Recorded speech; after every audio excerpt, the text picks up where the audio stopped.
പരിപാടി നടക്കാൻ തുടങ്ങാൻ കാരണം കഴിഞ്ഞാൽ പരിപാടി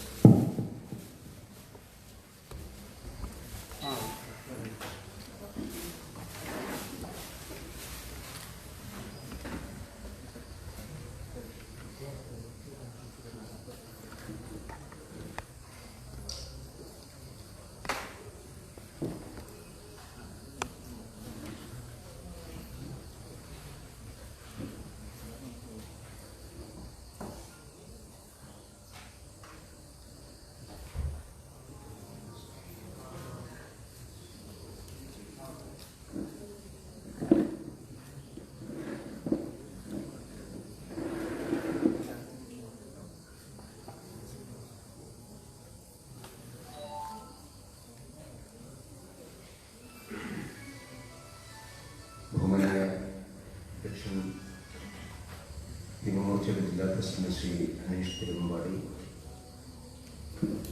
പാർട്ടിയുടെ ദക്ഷിണ മേഖലയുടെ പ്രസിഡന്റ് പ്രിയങ്കരനായ ശ്രീ കെ സോമൻ, ആലപ്പുഴ ജില്ലാ committee president Shri M V Gopakumar, Chengannur നിയോജക മണ്ഡലം പ്രസിഡന്റ് ശ്രീ സതീഷ് ചെറുവല്ലൂർ, ശ്രീ മധു പരുമല, ശ്രീ ശശിയേട്ടൻ, ശ്രീ ശിവദാസേട്ടൻ, മറ്റ് ബഹുമാന്യരായ നേതാക്കളെ, പ്രിയ പാർട്ടിയുടെ ജില്ലാ അധ്യക്ഷ ശ്രീ കർത്താജി, പാർട്ടിയുടെ നിയോജക മണ്ഡലത്തിൻ്റെയും ജില്ലയുടെയും നേതാക്കളെ, സഹപ്രവർത്തകന്മാരെ, സഹോദരി സഹോദരന്മാരെ, നമസ്കാരം. ഒരുമലയിൽ 25 വർഷം മുമ്പ് നമുക്ക് നഷ്ടപ്പെട്ടു പോയ 3 സഹോദരന്മാരുടെ ഓർമ്മകൾ അയവിറക്കുന്ന ദിവസമാണ്. ശ്രീ അനുവിൻ്റെയും സുജിത്തിൻ്റെയും ടി കരുണാകരൻ്റെയും ജ്വലിക്കുന്ന ഓർമ്മകൾക്ക് മുമ്പിൽ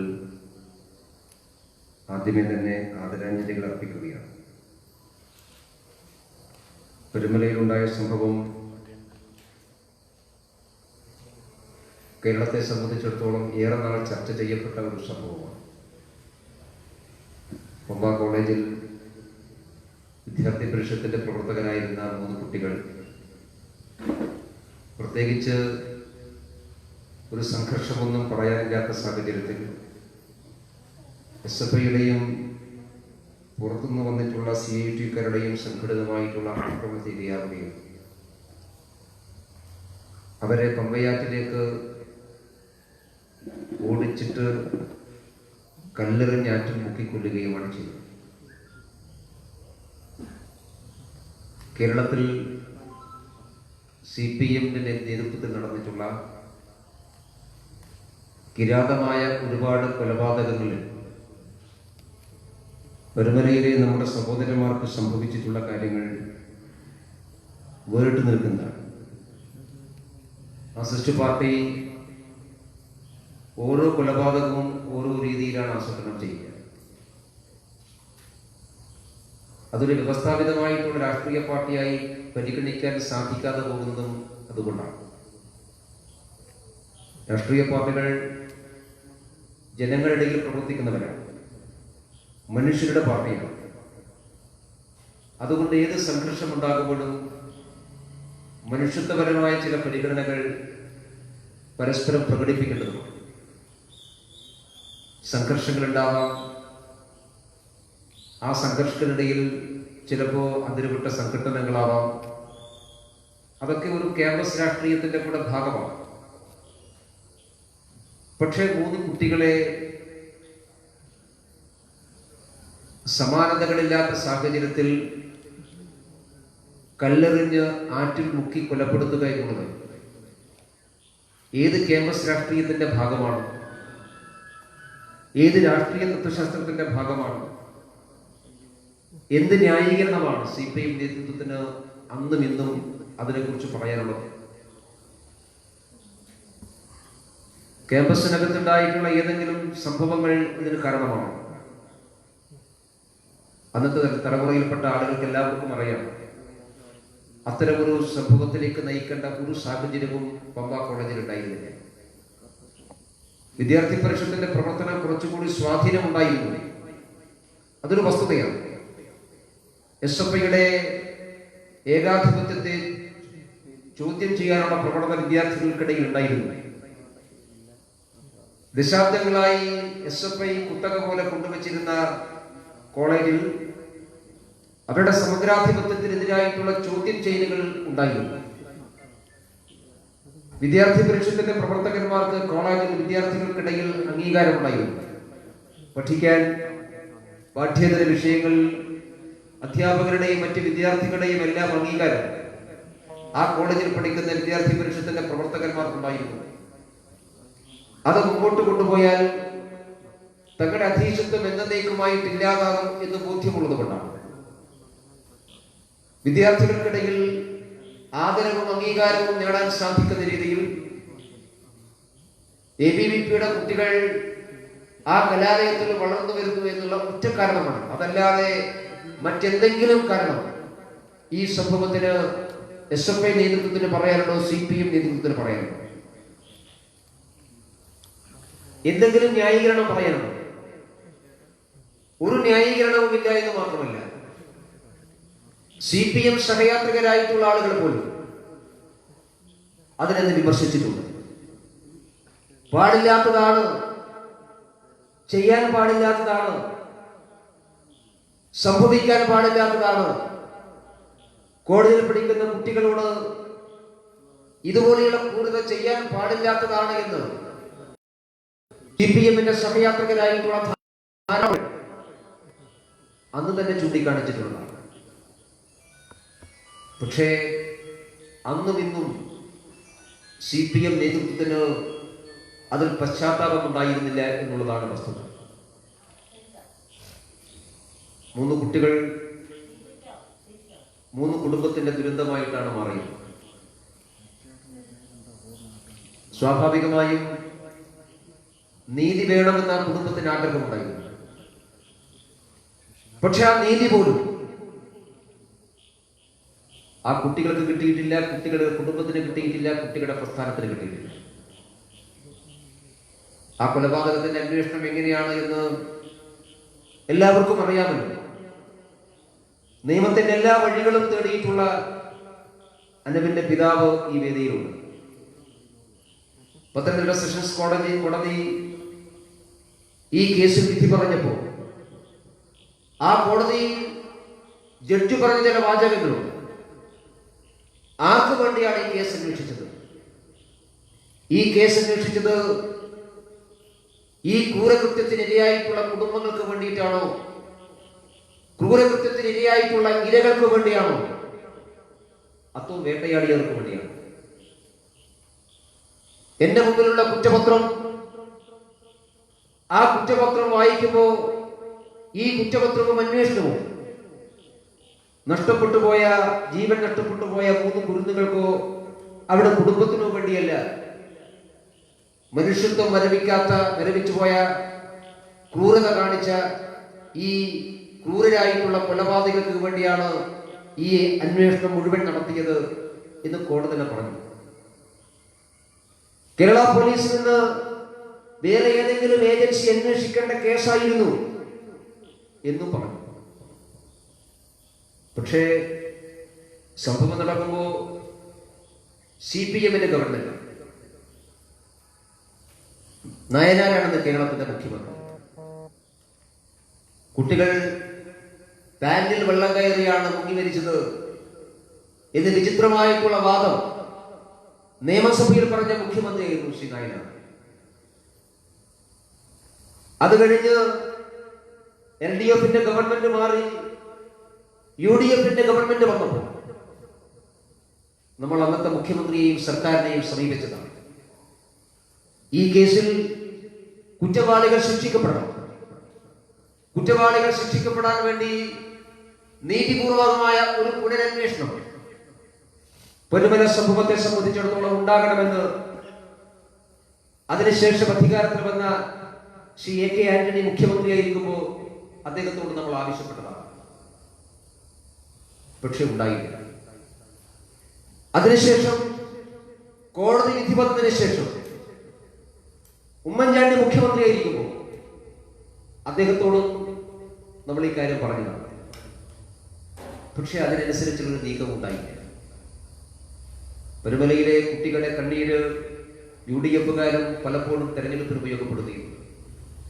പക്ഷേ നീതി ഉറപ്പുവരുത്താൻ ആവശ്യമായിട്ടുള്ള ഒരു നീക്കവും ഉണ്ടായില്ല എന്നുള്ളത് നമ്മുടെ മുന്നിൽ ഒരു വലിയ വസ്തുതയായിട്ടുണ്ട്. ഞാൻ സൂചിപ്പിച്ചത് CPM അന്നും ഇന്നും ഈ കൃത്യത്തിൽ പശ്ചാത്തപിക്കുന്നില്ല എന്ന് മാത്രമല്ല, അതിൽ ക്രൂരമായ ആനന്ദം കണ്ടെത്തുന്നവരാണ്. മനുഷ്യത്വരഹിതമായ ഒരു കൃതി നടത്തുക, അതിനുശേഷം അതിലൊട്ടും പശ്ചാത്തപിക്കാതെ ക്രൂരമായി അതിൽ ആനന്ദിക്കാൻ ശ്രമിക്കുക, അതൊരു പക്ഷേ ഈ നാട്ടിൽ CPM-നല്ലാതെ മറ്റാർക്കെങ്കിലും സാധിക്കുമെന്ന് നമുക്ക് തോന്നുന്നില്ല. അതുകൊണ്ടായിരിക്കാം ആ പാർട്ടി ജനങ്ങളിൽ നിന്ന് കൂടുതൽ കൂടുതൽ ഒറ്റപ്പെട്ടു പോകുന്നു. ആ പാർട്ടി പ്രത്യയശാസ്ത്രം നഷ്ടപ്പെട്ട്, ആശയം നഷ്ടപ്പെട്ട് ഒരു ബിസിനസ് സംവിധാനമായി അത് മാറുന്നത് അതുകൊണ്ടായിരിക്കാം. ഇന്ന് നാം പരുമലയിലെ ധീരരായിട്ടുള്ള ബലിദാനികളെ ഓർക്കുമ്പോൾ CPM-ന്റെ ഫാസിസത്തെക്കുറിച്ചും അവരുടെ ക്രൂരമായിട്ടുള്ള ചെയ്തികളെ കുറിച്ചും ഒക്കെ ഓർക്കുമ്പോൾ CPM എന്ന പാർട്ടി എത്രത്തോളം മാറിപ്പോയിരിക്കുന്നു എന്നുള്ളത് നമ്മുടെ മുമ്പിലുണ്ട്. കഴിഞ്ഞ ദിവസമാണ് SFI-ക്കാർ അവരുടെ ഒരു രക്തസാക്ഷി ദിനാചരണം നടത്തിയത്. മഹാരാജാസ് കോളേജിൽ അഭിമന്യു കൊല്ലപ്പെട്ടതിന്റെ വാർഷികം കേരളത്തിൽ SFI ആചരിച്ചു. വയനാട്ടിൽ കൽപ്പറ്റയിൽ SFI-യുടെ ജില്ലാ കമ്മിറ്റി ഓഫീസ് അഭിമന്യു സ്മാരകം എന്ന് പറഞ്ഞുകൊണ്ട് ഉദ്ഘാടനം ചെയ്ത അതേ ദിവസമാണ് ഈരാറ്റുപേട്ടയിൽ മുനിസിപ്പാലിറ്റിയിൽ STP-യുമായി CPM കൈകോർക്കുന്നത്. എങ്ങനെയാണ് CPM-ന് സാധിക്കുന്നത്? തങ്ങളുടെ ഒരു സഹപ്രവർത്തകനെ കൊലപ്പെടുത്തിയവരുമായി, ഒരു സാധാരണ വിദ്യാർത്ഥിയെ ക്രൂരമായി കൊലപ്പെടുത്തിയിട്ടുള്ള കൊലപാതകികളുമായി, ആ കൊലപാതകത്തിന് നേതൃത്വം കൊടുത്ത സംഘടനയുമായി എങ്ങനെയാണ് CPM പോലെയുള്ള ഒരു പാർട്ടിക്ക് കൈകോർത്ത് പിടിക്കാൻ സാധിക്കുക? അഭിമന്യുവിനെ കൊലപ്പെടുത്തിയവരുമായി പരസ്യമായി സന്ധി ചെയ്യാൻ തയ്യാറാകുന്നു. മതമൗലികവാദികളും മതഭീകരവാദികളുമായി സന്ധി ചെയ്യാൻ CPM തയ്യാറാകുന്നു. എങ്ങനെയാണ് അഭിമന്യുമാർക്ക് നീതി ഉണ്ടാവുക?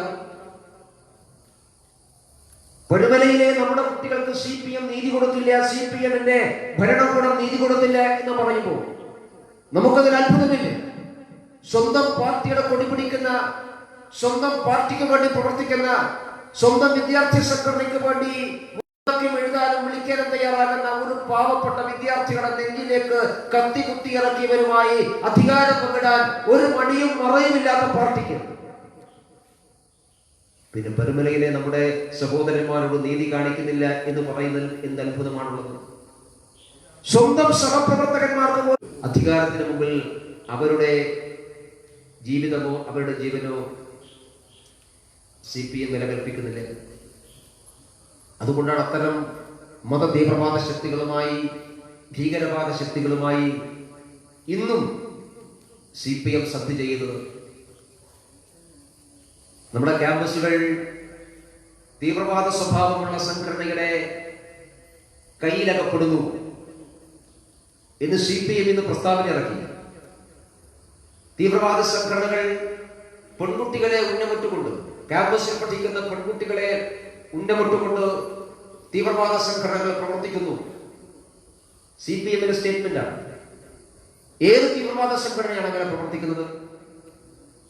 എന്റെ തീവ്രവാദ സംഘടനയുടെ പേര് പറയാൻ CPM-ന് ഇത്ര മടി? കേരളത്തിലെ ക്യാമ്പസുകളിൽ നമ്മുടെ സഹോദരിമാരെ ലക്ഷ്യമിട്ടുകൊണ്ട് അവരെ തീവ്രവാദ സംഘടനയിലേക്ക് എൻറോൾ ചെയ്യിക്കാൻ തീവ്രവാദ സംഘടനയിലേക്ക് അവരെ എത്തിക്കാൻ പരിശ്രമിക്കുന്ന തീവ്രവാദ സംഘടന ഏത് എന്ന് അത് വ്യക്തമായിട്ട് എന്തുകൊണ്ട് പറയുന്നില്ല? അതുകൂടി പറയട്ടെ. ക്യാമ്പസുകൾ കേന്ദ്രീകരിച്ചുകൊണ്ട് പെൺകുട്ടികളെ തീവ്രവാദികളാക്കാൻ ചില ആളുകൾ ശ്രമിക്കുന്നു, ചില സംഘടനകൾ ശ്രമിക്കുന്നു എന്ന് പറയുമ്പോൾ അത് SDPI ആണ് എന്ന് പറയാൻ എന്തിനാ CPM അടിക്കുന്നത്? അത് പോപ്പുലർ ഫ്രണ്ട് ആണ് എന്ന് പറയാൻ എന്തിനാ CPM അടിക്കുന്നത്? അത് ജിഹാദി സംഘങ്ങളാണ് എന്ന് പറയാൻ എന്തിനാ CPM-ന് വേവലാതി?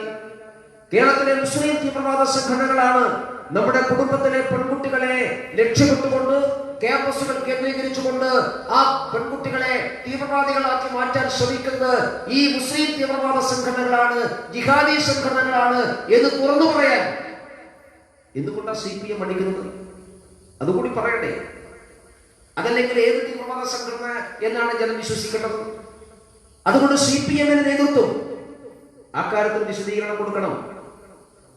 CPM ഇന്നിറക്കിയിട്ടുള്ള പ്രസ്താവനയിൽ കേരളത്തിലെ ക്യാമ്പസുകളിൽ പെൺകുട്ടികളെ ഉന്നമിട്ടുകൊണ്ട് പ്രവർത്തിക്കുന്ന ഭീകരവാദ സംഘടന ഏതാണ് എന്ന് തുറന്നു പറയാൻ CPM തയ്യാറാകണം. അല്ലെങ്കിൽ ആളുകൾക്കിടയിൽ ആശയക്കുഴപ്പമുണ്ടാകും, സംശയമുണ്ടാകും. CPI-യുടെയും പോപ്പുലർ ഫ്രണ്ടിന്റെയും ജിഹാദി സംഘങ്ങളുടെയും ഒക്കെ പേര് പറയാൻ ഇപ്പോഴും CPM-ന് ഭയമാകുന്നത് ആ ജിഹാദി സംഘങ്ങളുമായിട്ടാണ് ഇവർ ഒളിഞ്ഞും തുളിഞ്ഞും കൈകോക്കുന്നത്. അത് ഈരാറ്റുപേട്ടയിൽ മാത്രമല്ല, പത്തനംതിട്ട മുനിസിപ്പാലിറ്റിയിൽ നിങ്ങൾ ഒരുമിച്ചാണ്, കണ്ണൂർ ജില്ലയിലെ ഇരിട്ടിയിൽ നിങ്ങൾ ഒരുമിച്ചാണ്, കേരളത്തിലെ 13 ഗ്രാമപഞ്ചായത്തുകൾ ഭരിക്കുന്നത് SDPI-യും CPM ചേർന്നുകൊണ്ടാണ്.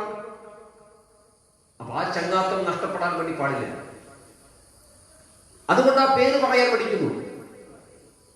ആ പേര് പറയാൻ പഠിക്കുമ്പോഴും ഇത്തരമൊരു പ്രസ്താവന ഇറക്കാൻ CPM-നെ പ്രേരിപ്പിച്ചെന്താണ്? CPM-നെ പ്രേരിപ്പിച്ചത് CPM പ്രവർത്തകന്മാരുടെ ഭാഗത്തുള്ള സമ്മർദ്ദമാണ്. കേരളത്തിലെ ജിഹാദി സംഘത്തിന്റെ ടാർഗറ്റ് വ്യൂ അത് സംഘപരിവാറല്ല. അങ്ങനെയുള്ള ധാരണ ആർക്കും വേണ്ട. കേരളത്തിൽ പെൺകുട്ടികളെ മതപരിവർത്തനം നടത്തി, പ്രലോഭിപ്പിച്ച് ഭീഷണിപ്പെടുത്തി, കല്യാണം കഴിച്ച് മതപരിവർത്തനം നടത്തി സിറിയയിലേക്ക് കൊണ്ടുപോയി തീവ്രവാദ സംഘടനകളെ ചാവേറുകളായി മാറ്റി, ലൈംഗിക ഉപകരണങ്ങളാക്കി മാറ്റി, അവസാനം അവിടുത്തെ കൈത്തുറുക്കിൽ അടക്കപ്പെട്ട പെൺകുട്ടികളുടെ ലിസ്റ്റ് പരിശോധിച്ചാൽ അതിൽ മഹാഭൂരിപക്ഷവും CPM കുടുംബത്തിലെ പെൺകുട്ടികളാണ്. നഷ്ടപ്പെടുന്നത് CPM കുടുംബത്തിനാണോ? സംഘപരിവാറിനോട് വിരോധം തീർക്കാൻ വേണ്ടി ഈ ജിഹാദി സംഘങ്ങളെ കൈറൂരി വിടാൻ CPM തയ്യാറാകുമ്പോൾ സ്വന്തം കാൽക്കീഴിലെ മണ്ണാണ് ഇല്ലാതാകുന്നത്, സ്വന്തം കുടുംബത്തിലെ പെൺകുട്ടികളാണ് ഇല്ലാതാകുന്നത്. അങ്ങനെ പെൺകുട്ടികൾ നഷ്ടപ്പെട്ടു പോകുന്ന മാതാപിതാക്കന്മാരാണ് CPM-ന്റെ മുമ്പിൽ ചോദ്യം ഉയരുമ്പോ തങ്ങളുടെ കുടുംബത്തിലെ ആകെയുള്ള പ്രതീക്ഷകളായിട്ടുള്ള പെൺകുട്ടികൾ അനാഥമാക്കപ്പെടുന്നു, അവർ മതപരിവർത്തനത്തിന് വിധേയമാകുന്നു, അവർ ചതിക്കപ്പെടുന്നു എന്ന് CPM നേതൃത്വത്തിന് മുമ്പിൽ വസ്തുതകൾ നിരത്തിക്കൊണ്ട് ചോദിക്കുമ്പോഴാണ് ഇങ്ങനെ ഒരു അവിടെയും ഇവിടെയും തൊടാത്തൊരു പ്രസ്താവന ഇറക്കാൻ CPM നിർബന്ധിതരായിട്ടുള്ളത്. അതാണ് സമ്മർദ്ദമുണ്ടാകും. പക്ഷെ ഇപ്പോഴും വസ്തുതകളെ വസ്തുതകളായിട്ട് കാണാൻ ഗവൺമെന്റ് തയ്യാറാകുന്നില്ല, CPM തയ്യാറാകുന്നില്ല. ഇന്ന് CPM ഇറക്കിയിട്ടുള്ള പ്രസ്താവനയിൽ പറഞ്ഞ കാര്യങ്ങൾ തന്നെയാണല്ലോ പാലായിലെ ബിഷപ്പ് പറഞ്ഞത്. അത് പറഞ്ഞപ്പോൾ അദ്ദേഹം വർഗീയ അസ്വാസ്ഥ്യം ഉണ്ടാക്കുന്നു എന്ന് പ്രചരിപ്പിച്ചവരാണല്ലോ. കേരളത്തിൽ ലവ് ജിഹാദും നാർക്കോട്ടിക് ജിഹാദും ഉണ്ട് എന്ന് പറഞ്ഞപ്പോ അതിന്റെ പേരിൽ വലിയ വിവാദങ്ങൾ ഉണ്ടാക്കിയവരാണല്ലോ കേരളത്തിലെ CPM-ഉം കോൺഗ്രസും എല്ലാം. ഈ മയക്കുമരുന്നിൽ മതത്വപ്പെടുത്തണ്ട എന്നാണ് മുഖ്യമന്ത്രി പറഞ്ഞിട്ടുള്ളത്. മയക്കുമരുന്നിന് മതമില്ലേ? പക്ഷെ ആ മയക്കുമരുന്ന് കൈകാര്യം ചെയ്യുന്നവരെ കുറിച്ച് ഈ മുഖ്യമന്ത്രി അറിയുമോ? കേരളത്തിലെ മുസ്ലിം മത നേതൃത്വം ഇതിനെ കുറിച്ച് ഗൗരവത്തോടു കൂടി ആലോചിക്കണ്ടേ? ഇസ്ലാമിക വിശ്വാസപ്രകാരം മദ്യവും മയക്കുമരുന്നും ഇസ്ലാമിന് ഹറാമാണ്. ആ ഹറാമായിട്ടുള്ള മയക്കുമരുന്ന് കേരളത്തിൽ ഏറ്റവും കൂടുതൽ വിൽക്കുന്നത്, ഉപയോഗിക്കുന്നത് മുസ്ലിം ചെറുപ്പക്കാരാണ്. എന്താ ഇതിനെ കുറിച്ച് മുസ്ലിം മത നേതൃത്വം ആലോചിക്കാത്തത്? കോടിക്കണക്കിന് രൂപയുടെ മയക്കുമരുന്ന് കേരളത്തിലേക്ക് കൊണ്ടുവരുമ്പോൾ പിടിക്കപ്പെടുന്ന ആളുകൾ മുഴുവൻ തന്നെ മുസ്ലിം ചെറുപ്പക്കാരാണ്, മഹാഭൂരിപക്ഷവും.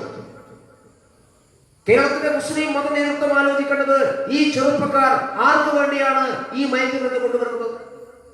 മതനിഷിദ്ധമായിട്ടുള്ളൊരു കാര്യം, മതം ചെയ്യാൻ പാടില്ല എന്ന് പറയുന്നൊരു കാര്യം, ആ കാര്യത്തിലേക്ക് മുസ്ലിം വിദ്യാർത്ഥികൾ, മുസ്ലിം ചെറുപ്പക്കാർ എങ്ങനെ വരുന്നു എന്ന് മുസ്ലിം മത നേതൃത്വം ആലോചിക്കേണ്ടതല്ലേ? അപ്പോ ഞാൻ സൂചിപ്പിക്കാൻ ആഗ്രഹിച്ചത്, കേരളത്തിൽ ജിഹാദി സംഘങ്ങൾ അവർ ഒരു ഭാഗത്ത് പെൺകുട്ടികളെ പ്രലോഭിപ്പിച്ച് ഭീഷണിപ്പെടുത്തി കല്യാണം കഴിക്കാമെന്ന് പറഞ്ഞ് മതം മാറ്റി വിദേശത്തേക്ക് കൊണ്ടുപോകും. അഫ്ഗാനിസ്ഥാനിൽ താലിബാന്റെ ഭരണം വന്നപ്പോ കൽത്തുറുങ്കിലകപ്പെട്ട മലയാളി പെൺകുട്ടികളുടെ വാർത്തകൾ പുറത്തു വന്നു. മുഖ്യമന്ത്രി പറയേണ്ട മറുപടി, കേരളത്തിലെ പെൺകുട്ടികൾ എങ്ങനെയാണ് അഫ്ഗാനിസ്ഥാൻ ജയിലിലാവുന്നത്? മുഖ്യമന്ത്രി പറയട്ടെ. ഇതൊന്നും കേരളത്തിലില്ല എങ്കിൽ, കേരളത്തിൽ ലവ് ജിഹാദില്ല, കേരളത്തിൽ നാർക്കോട്ടിക് ജിഹാദില്ല, ഇതൊന്നുമില്ല. അത്രയും പരിപാവനമാണ് കേരളമെങ്കിൽ കേരളത്തിലെ പെൺകുട്ടികൾ എങ്ങനെയാണ് സിറിയയിലെയും അഫ്ഗാനിസ്ഥാനെയും കൽത്തുറുങ്കിലേക്ക് എത്തുന്നത്? ആരാണ് അവരെ കൊണ്ടുപോകുന്നത്? കേരളത്തിലെ നിരവധി മനഃശാസ്ത്രജ്ഞന്മാരുടെ ഇടയിലേക്ക് കൗൺസിലിംഗിലേക്ക് പെൺകുട്ടികളുമായി പോകുന്ന മാതാപിതാക്കന്മാരുടെ അനുഭവം, അവരെല്ലാവരും അവർക്കെല്ലാവർക്കും മയക്കുമരുന്ന് വിടുന്ന കിട്ടുന്നത്. ഇതൊക്കെ പരിശോധിക്കേണ്ട വസ്തുതയാണ്. ഞാൻ സൂചിപ്പിച്ചത്, കേരളത്തിലെ മത തീവ്രവാദികളെയും ജിഹാദിനെയും പ്രോത്സാഹിപ്പിക്കുകയാണ് CPM ചെയ്യുന്നത്. കേരളത്തിലെ ക്യാമ്പസുകൾ ഈ മത തീവ്രവാദ സംഘടനകൾക്ക് വളരാനുള്ള വളക്കൂറുള്ള മണ്ണായി മാറുന്നെങ്കിൽ അതിനൊന്നാമത്തെ പ്രതി CPM ആണ്. നിങ്ങളാണ് കേരളത്തിൽ ക്യാമ്പസ് ഫണ്ടിനെ വളർത്തുന്നത്. കേരളത്തിലെ ക്യാമ്പസുകളിലേക്ക് പോപ്പുലർ ഫ്രണ്ടുകാരന്റെ STP-കാരന്റെ വിദ്യാർത്ഥി വിഭാഗമായ ക്യാമ്പസ് ഫ്രണ്ടിനെ കയറൂരി വിട്ട് കേരളത്തിലെ മുസ്ലിം മതാധികാര ശക്തികളുടെ കേന്ദ്രമായി ക്യാമ്പസുകളെ മാറ്റുന്നത്, അതിന്റെ ഒന്നാമത്തെ പ്രതി CPM.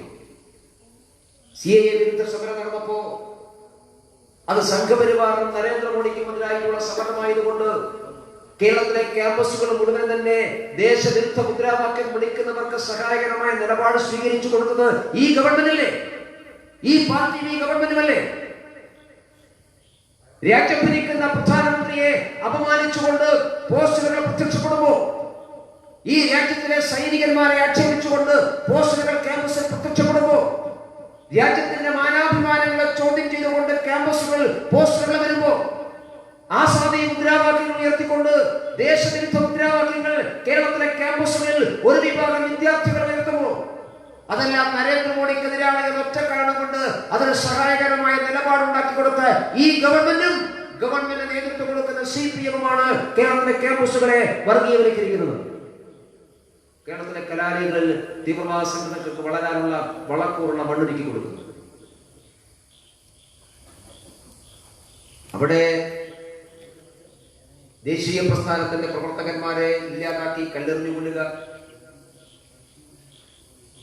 എന്നിട്ട് ആ ക്യാമ്പസുകളൊക്കെ തന്നെ തീവ്രവാദ സംഘടനകളുടെ റിക്രൂട്ട്മെന്റ് കേന്ദ്രങ്ങളാക്കുക. മത തീവ്രവാദ സംഘടനകളുടെ റിക്രൂട്ട്മെന്റ് കേന്ദ്രങ്ങളാക്കി കേരളത്തിലെ ക്യാമ്പസുകളെ മാറ്റാൻ RSS വിരോധത്തിന്റെ പേരിൽ CPM ഈ തീവ്രവാദികൾക്ക് സഹായം നൽകുകയാണ്. നമ്മുടെ സ്ഥാനമൊഴിഞ്ഞ DGP ലോകനാഥ് ബെഹ്റ അദ്ദേഹം പറഞ്ഞു, കേരളത്തിൽ ISIS-ന്റെ സ്ലീപ്പിംഗ് സെല്ലുകളുണ്ട്. അതോടൊപ്പം ഗുരുതരമായ മറ്റൊരു കാര്യം കൂടെ അദ്ദേഹം പറഞ്ഞു, കേരളത്തിലെ സർവകലാശാല ക്യാമ്പസുകളിലെ വിദ്യാർത്ഥികളെയാണ് ISIS ലക്ഷ്യമിടുന്നത്. ഏതാണ്ട് കേരള സർവകലാശാലയിൽ മാത്രം 1400-ഓളം വിദേശ വിദ്യാർത്ഥികൾ പഠിക്കുന്നു. ആ വിദേശ വിദ്യാർത്ഥികളിൽ കേരളത്തിലെ സർവകലാശാലകൾ പഠിക്കാൻ തിരഞ്ഞെടുക്കുന്നത് അക്കാദമിക് നിലവാരത്തിന്റെ പേരിൽ മാത്രമല്ല, മറ്റു ചില കാര്യങ്ങൾ കൊണ്ട് ചില ദുരൂഹതകളുണ്ട്. ഇത് നമ്മളാരും പറഞ്ഞതല്ല, കേരളത്തിലെ BJP-യുടെയോ RSS-ന്റെയോ നേതാക്കന്മാർ പറഞ്ഞതല്ല. ഇത് പറഞ്ഞത് പഴയ DGP-യാണ്. എങ്ങനെയാണ് കേരളത്തിലെ സർവകലാശാല ക്യാമ്പസുകൾ ISIS-ന്റെ തീവ്രവാദ സംഘടനയുടെ റിക്രൂട്ട്മെന്റ് കേന്ദ്രങ്ങളായിട്ട് മാറും. ദുരൂഹമായുള്ള സാഹചര്യത്തിൽ എങ്ങനെയാണ് വിദേശ വിദ്യാർത്ഥികൾ, പ്രത്യേകിച്ചും ഈജിപ്ത് പോലെയുള്ള രാജ്യങ്ങളിൽ നിന്ന് വരുന്ന വിദ്യാർത്ഥികൾ, എന്തിനാണ് അവർ കേരള സർവകലാശാല തിരഞ്ഞെടുക്കുന്നത്?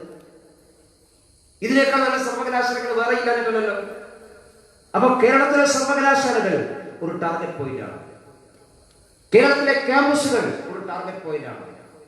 ഇവിടെ മോഡി വിരുദ്ധത പ്രസംഗിച്ചാൽ എന്തും ചെലവാകും. ഇവിടെ RSS വിരുദ്ധത പ്രചരിപ്പിച്ചാൽ എന്തും ചെലവാകും, എന്തുമാവാം. മോഡി വിരോധത്തിന്റെയും സംഘപരിവാര വിരോധത്തിന്റെയും പേരിൽ കേരളത്തിലെ ക്യാമ്പസുകളിൽ എന്തുമാവാം എന്ന നിലപാടിലേക്ക് ക്യാമ്പസിനെ എത്തിച്ചതിന്റെ ഉത്തരവാദിത്വം ഈ സംസ്ഥാനം ഭരിക്കുന്ന ഗവൺമെന്റിനും ആ ഗവൺമെന്റ് നേതൃത്വം കൊടുക്കുന്ന CPM-നുമാണ്. വലിയ വില അവർ കൊടുക്കേണ്ടത്. ആ വലിയ വില കൊടുക്കുമ്പോൾ അതിന്റെ ഉത്തരവാദിത്വം ഏറ്റെടുക്കേണ്ടി വരിക കേരളത്തിലെ ഏറ്റവും വലിയ പാർട്ടി എന്നുള്ളവർക്ക് CPM തന്നെയായിരിക്കും. അവർ കുഴിച്ച കുഴിയിൽ അവർ തന്നെ വീഴാൻ വേണ്ടി പോവുകയാണ്. നമ്മുടെ കുട്ടികളെ രാജ്യദ്രോഹികളാക്കി മാറ്റാൻ, കുട്ടികളെ RSS വിരോധികളാക്കി മാറ്റിയാൽ നമുക്ക് മനസ്സിലാക്കാം. കുട്ടികളെ മോഡി വിരോധികളാക്കി മാറ്റിയാൽ മനസ്സിലാക്കാം, അത് രാഷ്ട്രീയമാണ്. പക്ഷെ മോഡി വിരോധത്തിന്റെയും RSS വിരോധത്തിന്റെയും പേരിൽ കുട്ടികളെ രാജ്യദ്രോഹികളാക്കി മാറ്റാൻ CPM ശ്രമിക്കുമ്പോൾ അത് നമ്മുടെ നാടിന് തന്നെ അപകടമാണ്. ആ അപകടം സംഘപരിവാർ സംഘടനകൾക്ക് മാത്രമാവില്ല, എല്ലാവർക്കുമുള്ള അപകടമാണ്. ഞാനിത് സൂചിപ്പിക്കാനുള്ള കാരണം, എങ്ങനെയാണ് കേരളത്തിൽ CPM-ഉം ഈ ജിഹാദി സംഘങ്ങളുമായിട്ടുള്ള ബന്ധം എന്ന് പറയാൻ വേണ്ടിയിട്ടാണ്. അങ്ങേയറ്റം അപകടകരമായ ആപൽക്കരമായിട്ടുള്ള പ്രവണതയാണ് നമ്മുടെ ചുറ്റുപാടുള്ളത്. അതിനെതിരായിട്ടുള്ള ജാഗരൂകത ഉണ്ടാവേണ്ടിയിരിക്കുന്നു. ഈ ജിഹാദി സംഘങ്ങളുടെ പിടിയിൽ വരുമ്പോൾ അവർക്ക് CPM-ന്റെയും കോൺഗ്രസിന്റെയും സഹായം ഉണ്ടാകുമ്പോൾ ജിഹാദി സംഘങ്ങളെ വെള്ളപൂശാനുള്ള പരിശ്രമം നാനാഭാഗത്തും ഉണ്ടാകുമ്പോൾ ജാഗരൂകതയോടുകൂടി അതിനെ ചെറുത്തുതോൽപ്പിക്കാൻ ആവശ്യമായുള്ള പരിശ്രമം ഉണ്ടാവുക എന്നുള്ളതാണ് ഏറ്റവും പ്രധാനം. ഇല്ലെങ്കിൽ നമുക്ക് നഷ്ടപ്പെടുക നമ്മുടെ നാടിനെ, നമുക്കില്ലാതാവുക നാടിന്റെ സമാധാനമാണ്, നമുക്കില്ലാതാവുക നമ്മുടെ കുടുംബങ്ങളാണ്, അനാഥമാക്കപ്പെടുക നമ്മുടെ പെൺകുട്ടികളാണ്, നമ്മുടെ സഹോദരിമാരാണ്. അതുകൊണ്ട് ഈ ഗൗരവതരമായിട്ടുള്ള സാഹചര്യമാണ് പരുമലയിലെ ധീരരായിട്ടുള്ള ബലിദാനികളെ ഓർമ്മിക്കുന്ന ഈ സന്ദർഭത്തിൽ നിങ്ങളുമായി പങ്കുവെക്കാനാണ്. പരുമലയിൽ അനുവും സുജിത്തും കിം കരുണാകരനും അവരെ ജീവൻ കൊടുത്തത് SFIയുടെ ഫാസിസ്റ്റ് പ്രവണതയ്ക്കെതിരായിട്ടാണെങ്കിൽ അതിൽ നിന്ന് മറ്റൊരു മുഖം കൂടി വന്നിരിക്കുന്നു. അത് രാഷ്ട്രീയ ഫാസിസമാണ് SFI ഒരു കാലത്ത് പ്രദർശിപ്പിച്ചത് എങ്കിൽ ഇന്ന് അതിന്റെ കൂടെ ഈ നാടിനെ തന്നെ തകർക്കാൻ ശ്രമിക്കുന്ന മതഭീകരതയുടെയും മതമൂലികവാദത്തിന്റെയും മുഖം കൂടിയുണ്ട്. ദേശവിരുദ്ധതയുടെയും ദേശദ്രോഹത്തിന്റെയും മുഖം കൂടിയുണ്ട്. അതുകൊണ്ട് അത് കരുതലോടുകൂടി അതിനെ ചെറുത്തു തോൽപ്പിക്കാൻ ആവശ്യമായിട്ടുള്ള പരിശ്രമം എല്ലാവരുടെയും ഭാഗത്തുണ്ടാകണം.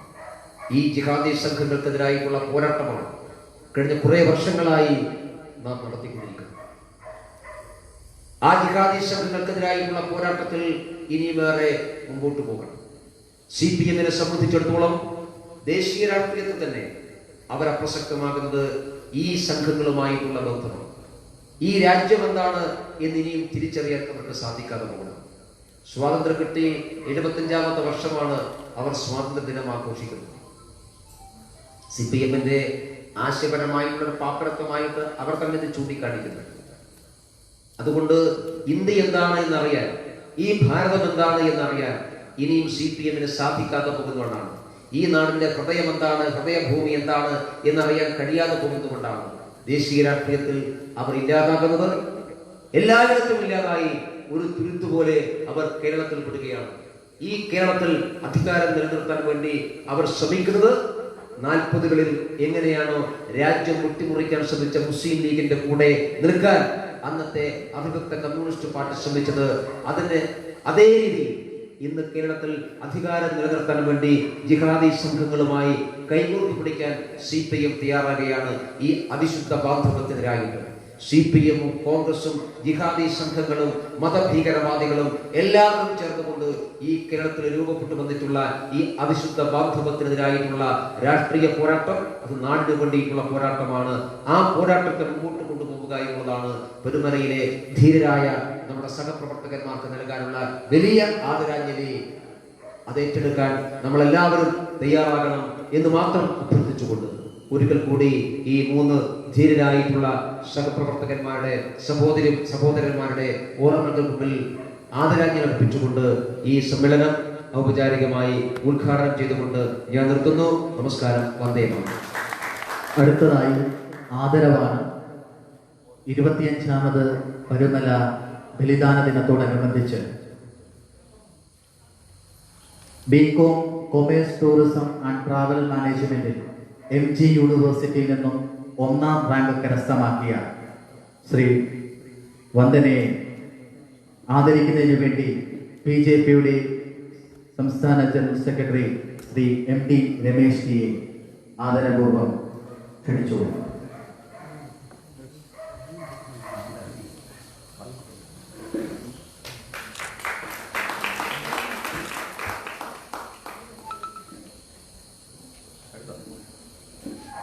BSc ബോട്ടണി കേരള യൂണിവേഴ്സിറ്റി 3ാം റാങ്ക് കരസ്ഥമാക്കി അഞ്ജലി ആറിനെ പ്രിയങ്കനായ MD ആറിന്റെ കയ്യിൽ നിന്നും ഈ അവാർഡ് വാങ്ങുന്നതിന് വേണ്ടി സ്വാഗതം ചെയ്യുന്നു.